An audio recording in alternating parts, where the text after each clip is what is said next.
guys, welcome back to our channel. This is Being 40 and we are just so privileged to have you follow us on YouTube, Facebook, all the works. Thank you so much for all of you who have been sharing our videos. Those of you who have been commenting, reaching out to us in person. Tunawa appreciate sana sana. Frank, how has it been? It's been amazing. I mean, if I look at the last episode which we aired, if you allow me to read some comments, I mean, it's amazing. Thank you very much, guys. Again, this is all about Being 40, episode 8, all right?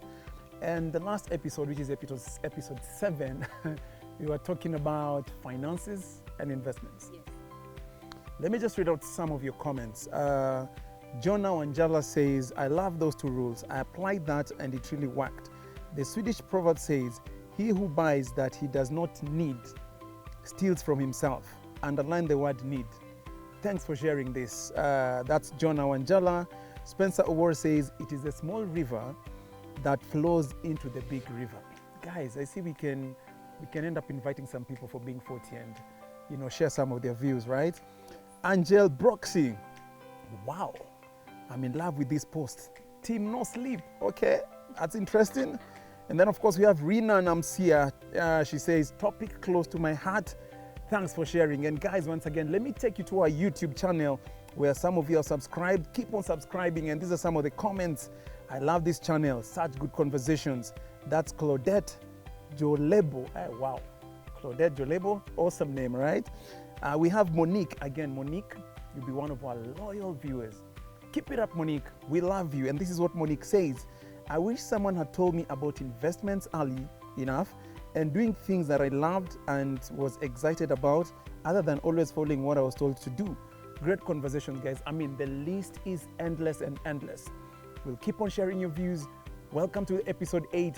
It's all about Being 40. Awesome. And just, hearing you giving us feedback, keeps us, building up on topics. So if there's anything you want us to talk about, for those of you who are in your 30s and you're looking forward, to learning so that you don't make the mistakes we made in our 30s, in our 20s, please feel free. We are having a lineup of very interesting topics. And today we are going to be talking about parenting teenagers. We all know, and recently in Kenya, for those of us who are in Kenya, 380,000 teenage pregnancies. That has been the topic of late. And both of us are parenting teenagers. Frank, you have a son, right, who is in his teens. How has it been for you? Wow, it's an interesting journey, guys, and thanks for the question. I mean, the one thing I've come to realize is we tend to, only when teenagers do good things is when we feel like either they're worth it or that's when we feel like they're doing, it's what it's supposed to happen.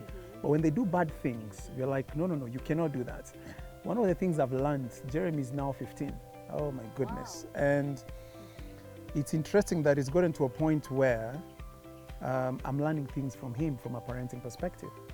But the one thing I know about parenting is if I did not get it from the word go, if you did not make the rules from day one, as a family, if you didn't have your values and principles from day one, it becomes a bit hard as you gravitate towards teenage for them. The other thing I've seen is mine was a situation of co-parenting as well, where one day he's with the mom, the other day he's with me, sometimes he's with the grandparents. So what happens with that is sometimes the consistency is not really there, right? So one day he's this side, maybe he's being told this, the other time he's with me. So you realize you might be talking about one thing, but there's a disconnect. Yes. So Jeremy at teen now, he's broken his voice. He's shy. He's gone to his, sort of cocoon and all that stuff. But I came and realized if I don't listen to him, because nowadays, by the way, these are not the days where you beat up kids, right? So overall, I'm still walking the journey of being a teenage and of parenting a teenage. Okay. And I keep on learning every day. I know you have, is it a daughter and a son or? Yes, my son is now 20, my daughter is 14, Rihanna. And I want to just approach this topic from, parenting a son who's 20 and just seeing him grow from, 13 all the way till 20 and how having a daughter, because, it brings in the issue of the girl and boy, their mentality from a logistic point of view, from an emotional point of view. Now, parenting my daughter, I mean, I've learned from the experience I've had with my son. And what you talked about, Frank, is about mirroring. Principles, you cannot teach, an apple does not fall far from the tree. Your child actually picks from who you are. Okay, so if you're strict, if you're if you're dealing with anger issues, that's what you're gonna see in your child. I remember one time I was trying to ask my son, why do you always hit walls and all that? And he said, but mom, you always get angry. You see, that was my turning point. I actually realized that I cannot tell my son or daughter, to do something that I'm not teaching them to do. And that's what we call mirroring, in parenting. So at the end of the day, with boys, they're bold enough. You're talking about Jeremy being shy and all that, but as he grows older, you realize now his manhood comes out. His ego goes to where it is supposed to be. So he'll tell you, I want to sit down, and we'll have this man-to-man talk. But with my daughter, I'm a bit careful with her, knowing that, girls are emotional. They're driven by emotions. And that's why we are having issues of our girls going out there to, and having issues of pregnancy. Ask yourself why. What is this thing that they were told that drove them to break the rules? Because every other child from class 6, you're told about pregnancy, you're taught about your physical, changes and what is likely to happen when you have this one-on-one with boys, whatever. But at the end of the day, why do they cross that borderline? There must be something missing in our homes for them to break the rules. So it's very important. I've learned one thing, it's very important to have a candid talk with my daughter. But at what time do you have that conversation? I mean, it's... In the kitchen, when we are cooking. No, so in terms of the age, do you start having this conversation at the teenage level, or do you start having this conversation from the cradle, as a girl, as your daughter is growing up? When do you start having these traits? I mean, I hear every Tuesday, lucky you get flowers. Oh yes, it's a tradition. Does he give these flowers to your daughter from the time she's small, so that the father is the one who is, the father seems like the first man or boyfriend to a daughter. So I know you get flowers every Tuesday. I just want to know, do you do this to your daughter as well, or is this you? Okay, for us, let me just talk about what we have done with our daughter. From class 6, we introduced her into a mentorship class, where they started now talking about issues. That was a comfortable zone for her because she had her peers there. Then after some time, I picked it up because, they're introduced, they're taught how to talk to their parents. Initially, if you approach it from a very, without warning, can I say that, it may be very hard because remember, they know you. They know if I say this, mom is going to get angry, So mentorship worked for us. Then from, now I started picking up, taking her to the kitchen. We are doing stuff and I asked her, at the point where she started having her periods, now we picked up the conversation about messing up with boys and all that. And one thing that, has also worked for us is having a co-parent. A co-parent, not being like, there's a stepmother out there. No, grandmother is there to talk to Rihanna. Okay, my sisters are there. So if she has any issues, she can go to them. I think, our kids have been missing that outlet, whereby there are issues happening at home, you've had a disagreement, but they don't know where to take all these frustrations. Yeah. So what happens is they go out there, vent it out to their peers who might be boys. Okay, and then the boy will be like, it starts with a hug, it's okay, just come, your dad is, And to just answer you on the issue of the role that daddy plays, daddy is always and will always be the first love, because if you look at psychology, we always say that, girls fall in love with their fathers. So depending on what the values they get from their parents, from their father exactly, that's the kind of man they're likely to fall in love with, based on what the father models for them, And for us, something that has also worked is having daddy taking Rihanna out. I think there's a time they also did the first dance together, and that, that is, something big in a girl's life, because they say, it was a privilege, You understand? So it's very, very important that as a father, if you're a father, and to our viewers, if you're a father to a daughter, please date her, show her how she should, start having that, introducing that walk, of dating with your daughter, because this will play the role of that model, that kind of man you want your daughter to date. Yeah, I think that is very, very important. So let me ask you another question. I know you'll have a few questions for me as well, but when you talked about mentorship, did they say mentorship? Mentorship, when you mluya, what I could ukal, yes. Yeah. at class 6, right? I mean, there are people who would sit back and say, but how should I pay school fees? Should I pay mentorship?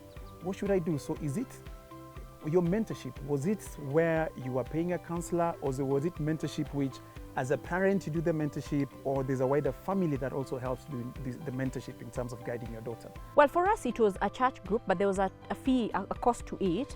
Ideally, it shouldn't be something that, people are using cost, as an excuse. It's about what you really want for your daughter. If you can afford, take her there. If you can't, there are always people you can call upon to come and talk to your daughter. So it shouldn't be, it should not be at a point of excuse. Let your daughter be, in Kitambo we used to have this community sort of parenting, and we should actually maintain it because it worked for us. I remember when I had issues with my mom, I knew where to go, and that really worked for me. Yes. And I don't know, for me also, just, dealing with my son, as I said, has been very, very different. Kuna siku tu, nilimshika hivi akaniambia mama hebu niachilie. Like now, I have my endeavors, So basically what I'm saying is that as they grow, yes, at the beginning they'll be shy. But remember, there's something building up in them. So by the time they're breaking, they're at 18 years, they know what they want out of life. So if you have invested the right values, if you have shared your expectations, you're likely to have a smooth transition with your child. But even for the guys, like today, Frank, ukijua Jeremy amedunga dem ball, he's impregnated a girl. What would you do about it? Let's be real, because that is what is on ground right now. That you're going to be a grandfather. And it's once you plant a seed, you have to take care of it. Yes. Like we learned from Burale in the other session that we had, where, Father's Day. Yes. But, if today your son comes home, your teenage son comes home and says, not even him coming, is the parent to the lady coming home and saying, your son has done this. My friend, the first thing you look at it is, as a parent, probably you've already failed. Yes. What is it that you didn't do right? And I'll tell you, for me, some of the things up to now, Jeremy got to a point where I think I did not know Jeremy so much.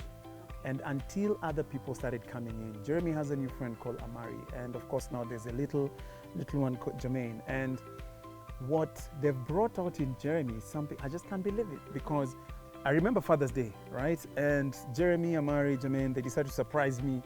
They were all dancing. Wow. And I was shocked to see Jeremy dance. In 14 years, I've not seen that young man dance. I've gone with Jeremy to my Zumba classes. He doesn't come in to dance. But all of a sudden, the young man is dancing, and a lot of energy and moves, guys, that I was shocked that Jeremy could do those moves. Wow. Why? It is because I was brought up in a very strict family. 10 kids. Every time you get home at 6, viboko. Sijui hujaoga by 6, viboko, right? So I think I grew with that, and I was more a disciplinarian, and I was trying to inflict that in Jeremy. So I almost felt there's an element of fear. I don't do this because daddy will not like it. I don't. But all of a sudden now, I'm seeing something different. So when we talk about parenting teenager guys, we have to realize that it doesn't start from the teenage. It doesn't start from 13. It starts from kule chini, where you're planting the seed as you build and you build and you build. Yes. I don't know about your son because you talked about your daughter, but sijui ni kunywa maji kwanza. Sasa Frank, let me answer you. And the viewers, please, listen. If you are a dancer, don't expect anything different. Sasa wewe, we know you, Nama moves. How did you expect Jeremy not to be a good dancer? He just needed the right time. Ndio hii kitu inaitwa genealogy itokeze vizuri. So kudos. I'm happy to see that, it's part of what we expect in terms of human growth and development, because there's something, there are those things, that you passed on to your son. Yes. So that is okay. For Rodney, I think we have, Rodney has also been kind of like shy and all that. He keeps it to himself, which is very natural. Women, as teenagers get an identity, they sort of like, separate themselves with their parents. It's just something that is very, very natural. But if today a girl knocked at my gate, ati ama mama amekuja hapo ati my friend, hapo ndio ugeto itatokezea, my friend, tunakuwa hapo. Anyway, basically, thank God for Christ, thank God for psychology. I would handle it very, very, you know, with all my, you know, energy, and, you know, I would accept the girl because makosa ishafanyika. I mean, by shouting at this child, you're not helping the situation. So the best thing is to try and just, you know, accept and move forward. Accept, adjust, and advance, you know. So one thing that I always say, once bitten, twice shy. When a girl gets pregnant early, the experience itself is enough to teach her, you know. And that's why I always say, you know, if you look at ideally a girl who's 14 who has gotten pregnant, maybe the setback will be a year, because by the time they give birth and they breastfeed the child maybe to 4 months, then they go back to school.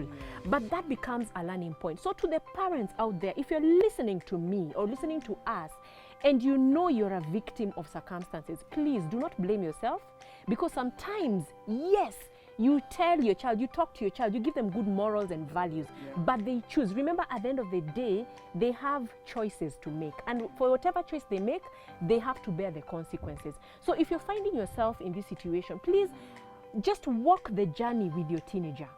It's just gonna be fine at the end of the day. What they need is moral support. What they need is motivation.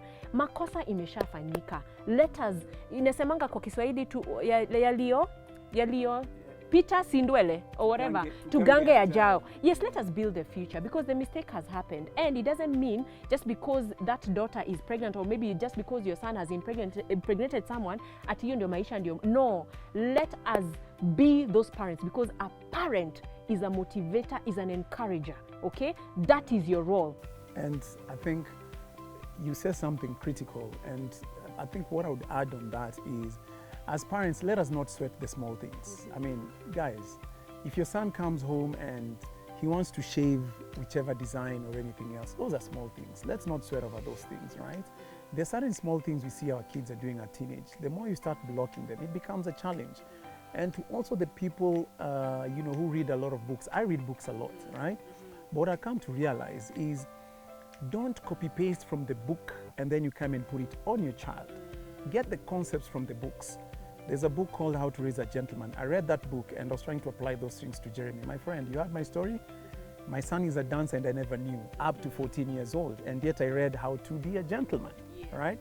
Pick the concepts, but when you come to your son, try to understand and listen to your son and see, how do we navigate through these things, all right? So for me, that is all I can tell, guys. Never sweat the small things. When you look at your kids and everything else, the small things they're doing, don't feel like you have to align them in a certain way. But remember, when the big things come up, you hear your son is doing drugs, you hear your son is in the wrong company, you have to strike immediately, instantly, guys.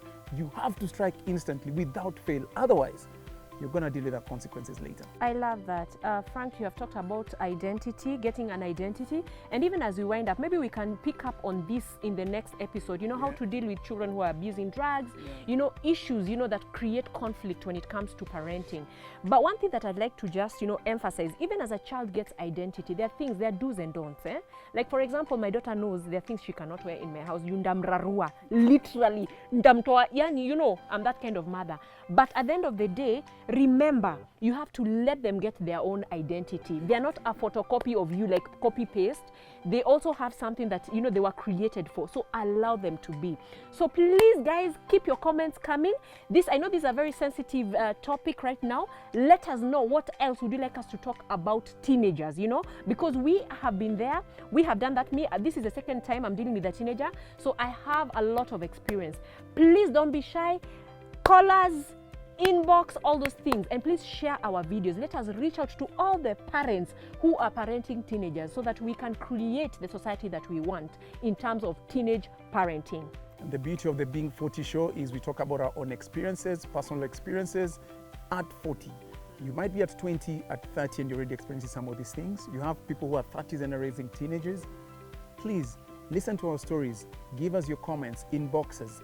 Let's keep connecting. It's all about being 40. Oh, yes. So guys, this is the Mind Spa moment where we look at the psychological facts about parenting. Parenting is not easy, and it is a journey full of experiences. As a parent, one thing that remains very, very key is impacting the kind of morals, the values, and the kind of expectations that you want to see in your child. It's very important that you remain clear. It's very important that you are present as a parent, and it is very, very important that you motivate that child until they're able to get their identity.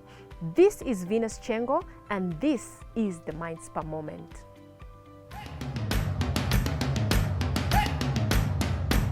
Being 40 at 40, Frank Mola, your hosts. Guys, you know what? Even before I talk about brutal fact, this segment, please like, share, subscribe. Being 40 on Facebook and Being 40 on YouTube. Now, what's a brutal fact today? We're talking about parenting teenagers, right? I want to apply my 10-10-10 rule on this. And why do I want to apply my 10-10-10? It is because as a parent, if we don't set up the core values and principles and guiding rules from the time the children are born, we are going to find ourselves in these mix-ups when we get into teenage. So just ask yourself, what are the rules you're setting for your family, for your kids, and what are the foundations that you're putting together? I'm telling you, it is a brutal fact that if you do not have guiding principles, core values, breakages in families, fights, and everything else, it's going to affect these children as they get to teenage. We might not get the solution by the time they're teenagers, but we need to start from way back. So just do your 10-10-10 and ask yourself, what I'm doing now as a parent, as a mother, as a father, what is the effect in the next 10 seconds, in the next 10 minutes, in the next 10 hours, in the next 10 days, in the next 10 weeks, in the next 10 years. In the next 10 years, you only have 2-3 years for your daughter or son to be teenage. Then work backwards and look at the values and the principles that you've set for your family. It's all about brutal facts, guys. Thank you for listening and tuning in once again. Remember, like, share, and subscribe. We are going back to being 40.